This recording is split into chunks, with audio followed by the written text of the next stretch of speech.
Bismillahirrahmanirrahim. Bismillahirrahmanirrahim. Wassalatu wassalamu asrafil anbiya'i wal mursalin wa ala alihi wa ashabihi ajma'in amma ba'du. Fa ya ayyuhan nas ittaqullaha haqqa tuqatih wa la tamutunna illa wa antum muslimun. Rabbi syrah li sadri wa yassir li amri wahlul 'uqdatam min lisani yafqahu qawli. Rabbi zidni ilma warzuqni fahman. Allahumma ighfir lil mu'minin wal mu'minat wal muslimin wal muslimat al ahya'i minhum wal amwat. Rabbana zalamna anfusana wa illam taghfir lana tarhamna lanakunanna minal khasirin. Pendengar yang dirahmati Allah, puji syukur kehadirat Allah atas segala nikmat iman, nikmat Islam, nikmat karunia hidayah, sehingga kita masih diberi kekuatan, hidayah, inayah, pertolongan Allah untuk beriman hanya kepada Allah, lalu mengerjakan sholat berjamaah waktu di masjid sebagai amalan infirodi yang khas, yang akan ditanya pertama nanti di akhirat, yakni sholat kita, hak Allah untuk disembah, itu pertama yang ditanya oleh Allah, yang dimintai pertanggungjawaban oleh Allah, hak Allah. Karena kita semua alam ini, 7 lapis langit dan lapis bumi diadakan oleh Allah sebagai Al-Khaliq, Maha Pencipta, maka akan dimintai pertanggungjawaban pertama, yakni hak Allah untuk disucikan namanya dari sifat-sifat yang tidak semestinya. Allah adalah Qul wallahu ahad, Allah satu, Allahus samad, Allah tempat berminta, bergantung semua makhluk. Lam yalid walam yulad, tidak beranak dan tidak beranakkan. Walam yakul lahu kufuwan ahad, dan tidak ada satupun yang bisa menyamai zat Allah ini. Ini nanti ditanya. Pertama Allah tanya, karena kita yang menciptakan, semua yang mengadakan Allah, yang menumbuhkan Allah, menumbuhkan tanaman untuk dimakan, kemudian mengembangbiakkan hewan untuk kita pelihara, kita makan juga, ikan, hewan di laut dan hewan di darat. Itu adalah usul daripada pokok diciptakannya langit dan bumi ini. Usuluddin, kenapa harus sembah Allah? Itu karena Allah yang menciptakan kita, Allah yang mengadakan kita, Allah yang mengadakan kebutuhan kita. Qul kullu min indillah, sehingga itulah kita wajib pertama ditanya nanti adalah sholat kita berjamaah di masjid. Jadi sehingga paham, inilah filsafat, inilah sufi, dalil sufi pertama. Kenapa hak Allah untuk disembah? Iya, karena dalil jelas. Kama khalaqtul jinna wal insa illa liya'budun, itu dalilnya. Lalu kedua ada dalil akli, akal. Semua ini yang mengadakan Allah, kita yang mengadakan Allah. Dari air mani yang hina ayah ibu kita, jadi kita yang sempurna, kita diberi hidayah, maka kita diberi iman, yakin, dan kita menyembah Allah. Mensucikan Allah itu dengan menyembah itu dengan fikih syariat, yakni sholat itu dengan sholat 5 waktu berjamaah di masjid. Sudah, inilah otentik daripada dalil kita untuk sholat, menyembah. Sehingga pertama kali amalan nanti ditanya oleh Allah adalah sholat 5 waktu kita. Jelas, dalilnya sudah jelas. Surat Az-Zariyah itu tadi ayat berapa? 56 atau berapa itu? Khalaqtul jinna wal insa illa liya'budun, itu dalil. Kemudian dalil aklinya sudah jelas. Dalil naklinya tadi itu, dalil aklinya sudah jelas. hak Allah itu utama, harus kita sembah. Karena di hasanah Allah lah semua bisa jadi. Kita yang banyak dosa bisa jadi langsung masuk surga karena amalan khas kita sholat 5 waktu, bisa jadi. Terserah Allah. Kita tidak bisa mencabut prerogatif Allah. Itu. Biarpun kita nakal, biarpun kita banyak dosa, tapi kalau Allah berkehendak lain, karena amalan khasnya sholat menyembah Allah, maka Allah putar yang menurut manusia itu harus disiksa, tapi dia tidak siksa Allah karena dia menunaikan hak Allah. Bisa jadi bisa.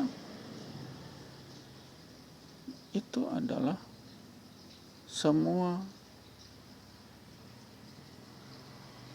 pintu maghfirah, ampunan Allah terlalu luas, kecuali satu yang tidak bisa Allah ampuni, yakni menyekutukan Allah, menuhankan selain Allah. Itu Allah tidak ampuni, dan itu jelas tidak bisa direkayasa dengan dalil ini dalil itu. Jelas itu neraka selama-lamanya, tidak bisa. Itu dalilnya sudah jelas. Innallaha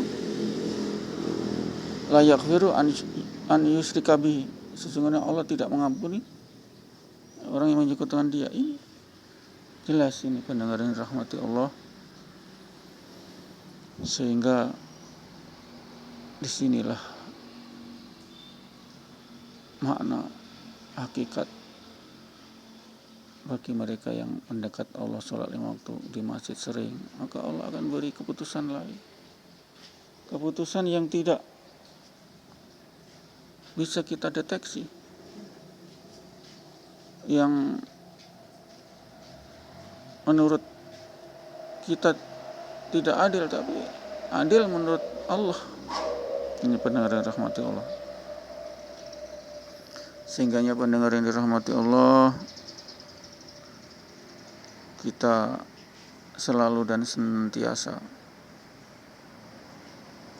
wa ma khalaqtul jinna wal insa illa liya'budun, menyembah Allah, salat di masjid sesuai dengan sunnah Nabi, sehingga kita nanti dapat syafaat Nabi. Karena kita bukan setiap hari, setiap saat kita melakukan sunnah Nabi. Tandanya jelas bekas kakinya. Kakinya akan berkata supaya beri syafaat, karena kakinya digunakan untuk memasuki masjid sholat berjamaah 5 waktu. Ini pendengar yang dirahmati Allah. Zaman sudah mulai rusak, mulai fitnah, zaman fitnah. Untuk itu kita selalu senantiasa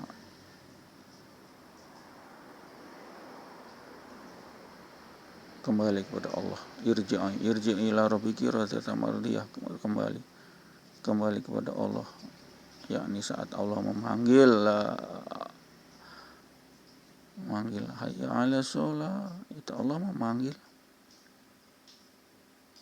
Saat Allah memanggil kita datang, itu saja. Jelas kan? Mendekat kepada Allah jelas kok. Dengan cara syariat, dengan cara fikih, jelas hayya 'ala sholat, kita ke masjid. Sudah begitu saja.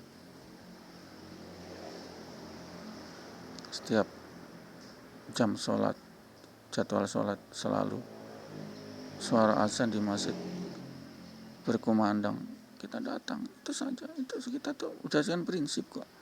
Ibadah pun berdasarkan tata cara prinsip nubuah yang dianjurkan oleh Nabi, bukan kita mengada-ngada macam semedi berjam-jam di gunung. Kita ada ajaran mendekat Allah, yakni iktikaf di masjid. Jalani iktikaf di masjid, datang ke masjid, niat iktikaf, waktunya tidak terbatas, entah malam, entah siang, entah pagi, iktikaf boleh. Itulah syariat Islam. Bukan semedi di gunung, di gua-gua, bukan. Kita punya ajaran sendiri, kita punya tata cara sendiri, dan kita tidak boleh membuat aturan sendiri. Tertolak orang siapa yang beramal tanpa petunjuk Nabi, maka tertolak itu hadisnya. Tertolak, ya Allah tidak beri pahala. Karena dasar acuannya? Nabi, ya itulah. Itu saja kok repot. Ini pendengar dari rahmati Allah. Ini keadilan Allah itu di dunia saja Allah sudah adil, apalagi di akhirat. Di dunia saja Allah sudah adil, apalagi di akhirat. Butuh bukti? Iya, saya beri contoh. Seorang kaya raya yang banyak harta, mau ini jadi, tapi dia tidak dikabulkan untuk mau sehat terus. Nah, itu sakitlah dia, bertahun-tahun sakit, habislah uang. Terus dia memuji yang miskin, yang biasa-biasa saja. Enak kamu yang biasa-biasa hidup, bisa menikmati hidup sehat, bisa makan ketela, api kayu, enak. Makanan ini enak, tapi kami ada pantangan makanan ini, dan kamu lebih bahagia. Kenapa? Di akhir hidupnya kamu tidak pernah sakit apa-apa. Saya ini, katakan kurang dari berapa tahun mati, sakit ini, kasihan. Itulah baru keadilan Allah. Di sisi lain mereka dimanja oleh Allah, harta, uang, dia bisa beli, semua bisa dibeli. Kue bisa dibeli, rumah beli, wanita pun bisa dibeli, bisa pelesir di hotel, booking perempuan, nauzubillah min dzalik. Ya itu karena dia punya uang. Tapi Allah tidak memberi. Satu yang Allah tidak diberi, yakni ingin sehat selamanya. Allah tidak beri. Allah tidak beri. Itu kan haknya Allah. Maka dia sakit terus, habis uang dari hasil rente. Dia pinjam uang di bank dari rente, dia putar, itu hasilnya juga rente. Nauzubillah min dzalik. Nauzubillah min dzalik. Pusing dia, putar uang, karyawan tidak jujur, hancur usahanya. Itulah Allah tidak beri. Kita biar bagaimanapun miskin atau biasa-biasa sajalah kita, tapi tetap doa kita doa kita diijabahi oleh Allah, dikabulkan oleh Allah. Itu hidup sehat, yakin. Iya, yakin. Kita sehat kok. Tidak yakin bagaimana? Warfa'ni warsukni wahdini wa'afini wa'fu'ani wa'afini. Itu doa apa itu? Wa'afini, minta sehat. Dalam satu rakaat sholat satu kali. Kita berapa kali dalam satu hari? Berapa rakaat? 17 kali. Bayangkan itu. Kita minta sehat 17 kali, Mas. Diijabai. Diijabai. Kita buktinya apa? Kita sehat. Mereka yang sakit tiba-tiba, game over. Tidak ditahu-tahu. Bisul di dalam tumor ganas membesar. Paru-paru hancur, didesak oleh pertumbuhan tumor ganas. Itu kita tidak tahu kan, di dalam penyakit itu. Kita masih syukur, Mas. Apa doa yang Allah ijabahi? Ya, kita tidak sakit. Buktinya Bapak Ibu tidak sakit. Itulah. Jadi jangan dikira Allah itu menolak doa. Nauzubillah min dzalik. Allah tidak pernah menolak doa. Kalau toh tidak dikabulkan di dunia, nanti dikabulkan sebagai tabungan, nanti dikabulkan di surga. Itu dalilnya jelas, hadis. Ini pendengar yang rahmati Allah. Katanya Allah itu tidak terima doa. Allah terima doa. Lo doa Bapak Ibu sehat, tidak terima. Sebetulnya Ibu sekarang sehat. Yang lain bukan cuma sakit, sudah mati. Nah itu. Yang lain bukan cuma sakit, sudah mati, Mas. Kenapa? Pankreas soak, insulin soak, pankreas masuk insulin soak sehingga jadi gula. Biar makan 1 ton tetap tidak bisa dirubah jadi tenaga gula itu. Karbohidrat dirubah jadi tenaga, ATP kan. Sehingga dia lemas, Mas. tidak nyenyak, tidak enak hidup. Iyalah mas, biar berapa itu karbohidrat nasi, biar 1 kilo, 2 kilo, tetap tidak bisa jadi tenaga. Kenapa? Si insulin yang menjadikan tenaga ATP itu soak, yang merubah jadi tenaga itu soak, rusak. Itulah. Ini mengatakan, juga katakan lagi, doa kita tidak terima. Diterima mas, doa kita diterima. Bapak ibu ingin apa? Sehat, ya diterima kan. Semua orang ingin sehat, itu doanya, itu doa semua orang. Biarpun tidak dilafatkan, itu doa, ingin sehat. Gak perlu doa itu dilafatkan, Allah pun tahu hatinya manusia ingin apa, ingin sehat. Nah, sekarang Bapak ibu sehat, berarti Bapak ibu dikabulkan doanya. Gak boleh mentang-mentang. Itulah filsafat, itulah sufi. Sehat, mata sehat, lihat, telinga sehat, bisa mendengar, otot sehat, tulang sehat, bisa bergerak. Apakah itu bukan doa yang Allah terima? Biarpun Bapak Ibu tidak berdoa, hati kecil mengatakan, ya Allah berikan kau sehat supaya bisa menikmati hidup. Nah, itu semua orang doanya begitu. Biarpun tidak dilafatkan, tapi hati kecilnya itu bilang begitu. Dan Allah tahu apa doa yang diterima Allah. Di antara banyak orang doanya, semua orang itu berdoa untuk sehat. Allah kabulkan sehat kan sekarang. Yang lain bukan cuma sakit sudah mati mas. Loh, iya, bukan cuma sakit sudah mati mas. Mati karena asbabnya tidak sehat. Ya memang ajal itu sebagai contoh, tapi ada asbabnya. Sesuatu itu ada asbabnya. Mati itu ada asbabnya mas. Sakit, disfungsi organ itulah penyebab sakit itu, penyebab sakit disfungsi organ, penyebab mati itu disfungsi organ. Loh iya, harus dicari dulu. Disfungsi organ apa?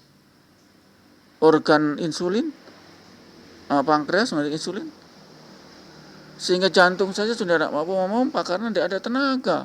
Loh iya, tenaga dari mana? Karbohidrat loh. Ini pendengar yang rahmati Allah. Inilah filsafat tertinggi. Inilah ceramah yang paling agung, insya Allah. Bukan saya membanggakan diri, tidak. Tapi itu. Dapat ilmu ibu bapak. Apa doa ibu bapak yang diterima Allah? Banyak. Bapak ibu tidak berdoa, tapi bapak ibu, Allah tahu apa keinginan semua manusia ini. Supaya hidup sehat. Mata bisa melihat. Telinga bisa mendengar. Tidak malas karena gula. Iya malas mas. Iya kan, otot sudah ada energi otot, malas. Menggigil, bergetar. Itu yang Allah terima. Harus kita akui itu. Doanya Bapak Ibu sehat. Sekarang Bapak Ibu sehat. Itu yang Anda bersyukur. Yang lain sudah mati. Bukan cuma sakit, yang lain sudah mati mas. Tidak dikabulkan doa sehat. Ini pendengar dengan rahmati Allah. Inilah sufi. Inilah jalan sufi. Inilah thariqat. Ya inilah. Doa. Allah tahu kok. Biar kamu tidak berdoa, Allah tahu isi hati ke apa. Kamuan semua manusia. Hidup sehat. Kita masih sehat. Yang lain bukan sakit. Bukan sakit yang lain. Bukan cuma sakit, sudah mati mas, yang mati. Kok sakit lagi? Sakit enak, masih bisa menikmati dunia. Kalau sudah mati, tidak bisa menikmati dunia. Itulah pendengar yang dirahmati Allah. Tausiah ini insyaallah kita bisa diberi ikhlas, amal yang ikhlas. Itu saja. Karena inti diterimanya amal adalah ikhlas. Inti diterima ada iman waktu saban, iman dan dari ridha Allah waktu saban. Insyaallah kita ikhlas. Kita bukan beramal karena orang lain, karena ini, karena bukan karena Allah. Ikhlas itulah. Ikhlas, kunci diterima amal adalah ikhlas. Biar sedikit tapi ikhlas, bagus. Tapi banyak tidak ikhlas, aduh. Dia beramal.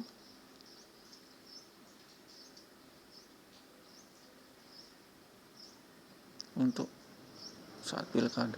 Dia beramal saat pileg, legislatif. Dia beramal saat ada kemauan, ada maunya. Bukan karena Allah. Ini amal yang paling otentik. Itu saat kita menjumpai orang miskin. Orang yang istilahnya sulit di perjalanan. Orang yang safar. bepergian yang sulit di perjalanan. Pak, saya kurang ini, mohon itu. Butuh keikhlasan menyumbang di situlah, Mas. Tapi kalau masih di tempat-tempat lain, ini menyumbang masjid karena tendensi pilkada. Itu amal yang paling ikhlas itu di situ. Kita tidak kenal orang itu, kemudian orang itu mengungkapkan, saya lapar Pak, mohon diberi makan. Kita tidak kenal orang itu, disitulah. Mungkin kalau kita kenal orang itu, aduh itu dulu yang mencelakakan saya, kan begitu. Ini amal yang paling ikhlas. Saat orang yang tidak kita kenal kemudian mendatangi kita, kemudian minta makan, minta uang, kasih. Itulah ujian Allah datang ke kita. Kita tidak kenal orang itu. Dia minta uang karena ini, karena dalam perjalanan ada halangan, toh. Itu baru ujian. Sehingga kalau menemui orang-orang model itu yang tidak kenal, kita minta sumbangan, minta uang karena dalam perjalanan ada tidak lancar, kehilangan koper, kehilangan uang, kehilangan ATM, kita tidak tahu. Yang pasti itulah malaikat yang menguji Bapak. Iya, anggap saja itu malaikat yang menguji Bapak. Dan disitulah ikhlas. Saat kita di dompet kita sisa uang 1.000, beri. Kita uang 100.000, berilah. Kasih habis kok. Kasih habis uang kita. Insya Allah itulah akan datang lagi. Itulah. Bila kita ingin, kita ikhlas itu beri. Jangan ada tidak ikhlas kita. Karena kulkulum inilah semua dari sisi Allah. Itulah iman yakin kita. Tanpa percaya pada kulkulum inilah habis dosa kita, habis amalan kita tidak diterima Allah karena tidak iman kepada Allah. Iya. Allah itu kulkulum, semua dari Allah. Bapak ibu itu dari mana? Dari Allah.